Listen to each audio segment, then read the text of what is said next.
আসসালামু আলাইকুম প্রিয় দর্শক, অন্যমঞ্চের আলাপচারিতে আপনাদের সকলকে আমন্ত্রণ জানাচ্ছি। আওয়ামী লীগ আতঙ্কে পাগল প্রায় হয়ে পড়েছে ডক্টর ইউনূসের অন্তর্বর্তী সরকার। হত্যার অভিযোগে গণমামলায় শশা আসামি করে শুরুতেই হাস্যকর করে ফেলা হয় মানবতা বিরোধী অপরাধের বিচার, আইন সংশোধন, বিচারক নিয়োগ নিয়েও ওঠে বড় ধরনের প্রশ্ন। নিজেদের ইচ্ছে মাফিক বিচার করতে তাড়াহুড়ো করার কথা স্বীকার করে ইতিমধ্যে হাস্যরসের জন্ম দিয়েছেন চিফ প্রসিকিউটর। সবশেষ বিশ্বের বুকে নজিরবিহীন বিধান আইনে যুক্ত করে কফিনের শেষ ব্রেকটি ঠুকেছে সরকার। সংশোধিত আইনের ফলে চার্জশিটে অভিযুক্ত হলেই শাস্তি ভোগ করতে হবে, অর্থাৎ বিচারকের সামনে যাওয়ার আগেই বিচারের ব্যবস্থা করে ফেলেছে সরকার। এতে শুধু মানবাধিকারের ভয়ঙ্কর লঙ্ঘন নয়, আদালতের কর্তৃত্ব খর্ব করে বিচার বিভাগকে অবমাননা করার সরকারি নজির তৈরি হলো। সেই সঙ্গে প্রশ্ন উঠেছে, আদৌ কি জুলাই হত্যার বিচার করতে চায় সরকার, নাকি একের পর এক তামাশার মাধ্যমে প্রহসনের বিচারের অভিযোগ সুদৃঢ় করার পথেই হাঁটছে তারা? বিস্তারিত জানতে চলুন যাওয়া যাক বিশ্লেষণ। ৭১-এর যুদ্ধাপরাধীদের বিচারের জন্য ১৯৭৩ সালে প্রণীত হয় আন্তর্জাতিক অপরাধ ট্রাইব্যুনাল আইন। ২০০৮ সালে আওয়ামী লীগ সরকার ক্ষমতায় আসার পর এই আইনের শীর্ষ বেশ কয়েকজন যুদ্ধাপরাধীদের বিচার ও দণ্ড কার্যকর হয়। ২০২৪ সালের ৫ই আগস্ট আওয়ামী লীগ সরকার পতনের পর অধ্যাদেশের মাধ্যমে আইনটিতে বিভিন্ন পরিবর্তন আনে অন্তর্বর্তী সরকার। ক্ষমতাচ্যুত আওয়ামী লীগ নেতা ও সমর্থকদের শাস্তি দেওয়ার সুনির্দিষ্ট লক্ষ্যে আনা হয় এসব পরিবর্তন। সেই সঙ্গে কয়েকশো গণহত্যার অভিযোগ নিয়ে তদন্তে নামে পুনর্গঠিত প্রসিকিউশন টিম। এই টিমের সদস্য এমনকি বিচারক নিয়োগ নিয়ে উঠেছে প্রশ্ন। সংশোধিত অধ্যাদেশ নিয়ে বহুবার উদ্বেগ জানায় আন্তর্জাতিক মহল, তবে অনেকটা গায়ের জোরে পাহাড় ঠেলছে অন্তর্বর্তী সরকার। আন্তর্জাতিক অপরাধ ট্রাইব্যুনাল আইন ১৯৭৩ অধিকতর সংশোধন করে গত বছরের ২৪শে নভেম্বর গেজেট প্রকাশ করে আইন, বিচার ও সংসদ বিষয়ক মন্ত্রণালয়। প্রথম দফায় ট্রাইব্যুনাল আইনে রাজনৈতিক দলকে বিচারের আওতায় আনার যে ধারাটি খসড়ায় রাখা হয়েছিল তা বাদ দেওয়া হয়। উপদেষ্টা পরিষদ তখন মনে করেছিল এই বিচারের সঙ্গে অন্য কোনো বিষয়কে জড়ানো ঠিক হবে না। রাজনৈতিক দল বা সংগঠনকে নিষিদ্ধ করার বিষয় যুক্ত করা হলে আইনটিতে প্রশ্নবিদ্ধ করার সুযোগ হবে। তবে কিংস পার্টি এনসিপির আন্দোলনের মুখে ১১ই মে বদলে যায় সরকারের আগের অবস্থান। আইন সংশোধন করে জারি করা হয় নতুন অধ্যাদেশ। এর ফলে ট্রাইব্যুনাল কোনো রাজনৈতিক দল, তার সহযোগী সংগঠন বা সমর্থক গোষ্ঠীকেও শাস্তি দেওয়ার ক্ষমতা পায়। আওয়ামী লীগকে সংগঠন হিসেবে শাস্তি দিতেই আনা হয় এই সংশোধনী। তবে এতেও স্বস্তিতে নেই সরকার। এবার তাই নজিরবিহীন বেআইনি বিধান যোগ করে আইনে আবারও সংশোধনী আনার সিদ্ধান্ত হয়েছে। উপদেষ্টা পরিষদের ৪ সেপ্টেম্বরের বৈঠকে এই সিদ্ধান্ত চূড়ান্ত হয়। প্রধান উপদেষ্টার প্রেস সচিব শফিকুল আলম জানান, এখন থেকে মানবতা বিরোধী অপরাধে অভিযুক্ত কোনো ব্যক্তির বিরুদ্ধে আনুষ্ঠানিক অভিযোগ গঠন করা হলে তিনি আর জনপ্রতিনিধির পদে থাকতে পারবেন না। কেউ সরকারি কোনো পদ বা দায়িত্বে থাকলে সেটি তাৎক্ষণিক হারাবেন। এই বিধান রেখে আন্তর্জাতিক অপরাধ ট্রাইব্যুনাল ১৯৭৩-এর সেকশন ২৩ যুক্ত করা হয়েছে। এই ধারা অনুযায়ী কোনো ব্যক্তির বিরুদ্ধে সেকশন ৯-এর ১-এর অধীনে আনুষ্ঠানিক অভিযোগপত্র দাখিল হওয়া মাত্র তিনি সংসদ সদস্য হিসেবে নির্বাচিত হওয়া বা বহাল থাকার যোগ্যতা হারাবেন। শফিকুল আলম বলেন, একইভাবে অভিযুক্ত ব্যক্তি স্থানীয় সরকার পরিষদ বা প্রতিষ্ঠানের সদস্য, কমিশনার, চেয়ারম্যান, মেয়র বা প্রশাসক হিসেবে নির্বাচিত হওয়া বা বহাল থাকার অযোগ্য হবেন। এমনকি প্রজাতন্ত্রের চাকরিতে নিয়োগ পাওয়া বা অন্য কোনো পাবলিক অফিসে অধিষ্ঠিত হওয়ারও অযোগ্য হবেন। দর্শক, পৃথিবীর বুকে বিচার হওয়ার আগেই শাস্তি দেওয়ার বিধান রেখে আইন প্রণয়নের কোনো নজির নেই। তবে অনেক সম্ভবের দেশে সেটি করে দেখালেন শান্তিতে নোবেল বিজয়ী ডক্টর মোহাম্মদ ইউনূস। আইন সংশোধনের অধ্যাদেশ জারি হলে বিচার হওয়ার আগেই চার্জশিটভুক্ত আসামির বিরুদ্ধে শাস্তি কার্যকর হয়ে যাবে। এর অর্থ হলো ট্রাইব্যুনালের বিচারকের চেয়েও ক্ষমতাধর হয়ে উঠবে তাজুল ইসলামের প্রসিকিউশন টিম। তারা যাদেরকে চার্জশিটভুক্ত করবেন তারাই তাৎক্ষণিক একটি শাস্তির আওতায় চলে আসবেন। প্রশ্ন হলো, তাহলে বিচারকের প্রয়োজন থাকছে কোথায়?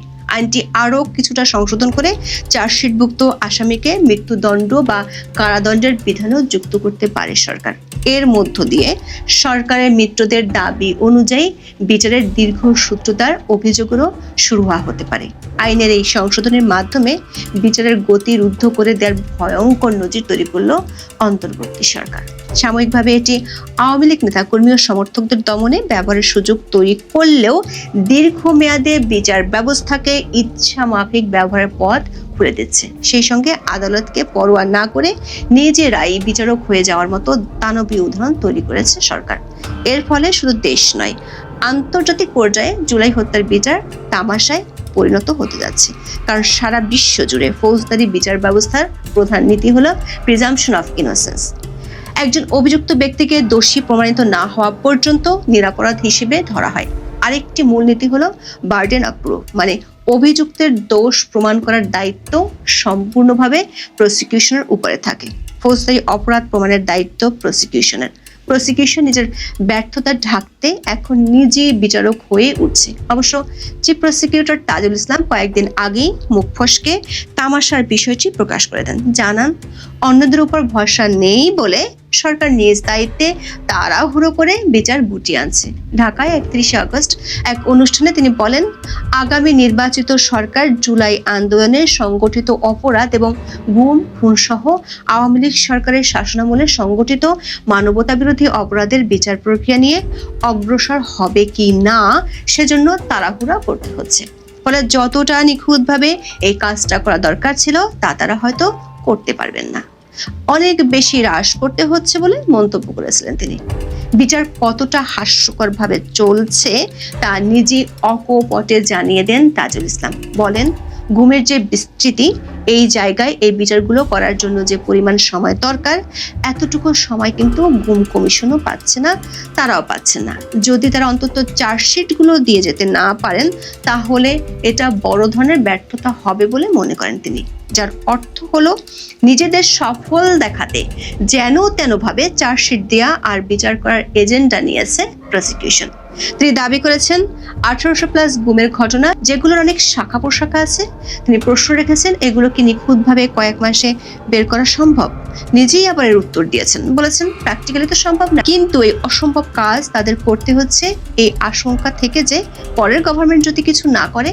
মাত্র 4 দিন আগে তাজুল ইসলামের বলা কথাগুলোর গুরুত্ব বোঝা গেল আইনের নতুন সংশোধনী থেকে।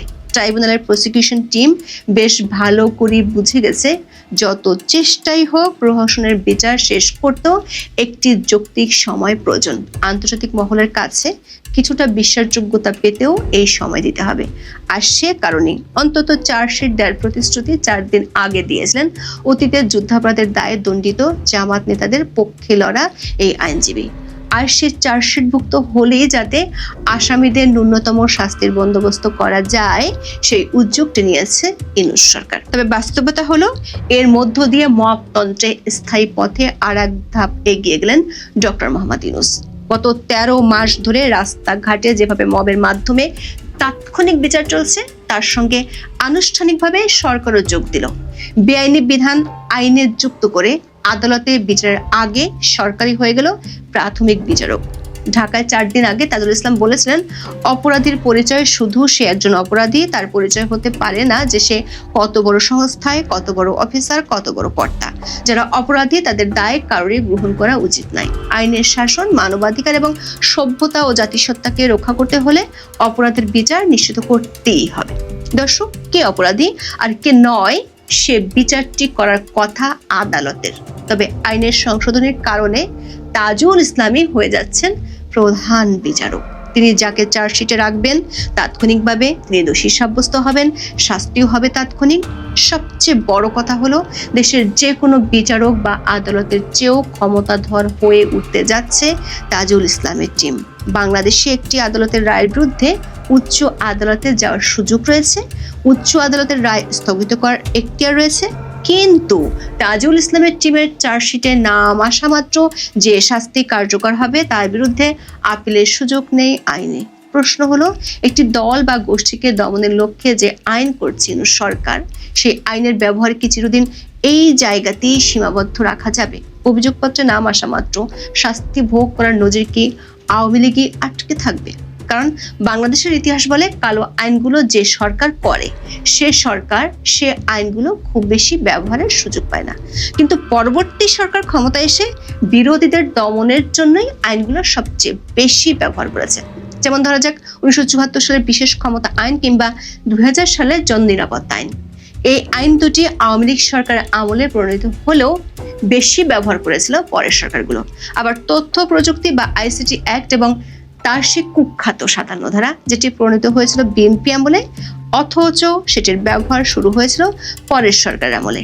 এমনকি বর্তমান অন্তর্বর্তী সরকারের আমলে সবচেয়ে বেশি ব্যবহৃত কালো আইনটির নাম হলো সন্ত্রাস দমন আইন।